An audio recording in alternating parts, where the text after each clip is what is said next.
Hi, to use camera maximum zoom on Samsung Galaxy S25, firstly let's start by opening camera.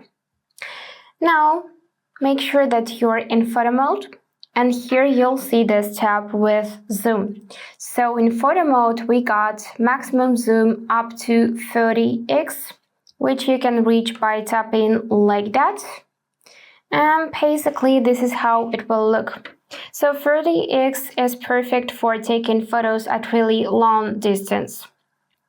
You can also press and hold the tab itself and use zoom like that, so you can swipe the line left or right to zoom in or out.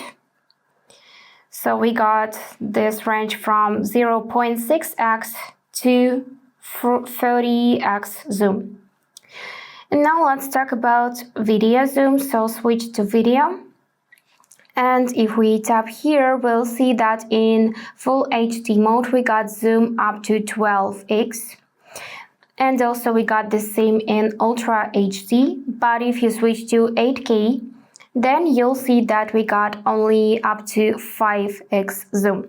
So in Ultra HD, 10x zoom, 12x zoom is simply unavailable. And here make sure to select Full HD format to simply use maximum zoom without loss of quality. And another way how you can zoom in or out is by tapping 4 dots, then tapping settings icon, and here we will need to find tap shooting methods and then go in press volume buttons to zoom in or out. Now you can simply press your volume up button to zoom in and volume down to zoom out. Let's test it in video mode. So yeah, in video mode it's working as well. And that's all for today. If this video was helpful, please subscribe, like and comment. And I wish you all the best. Bye bye.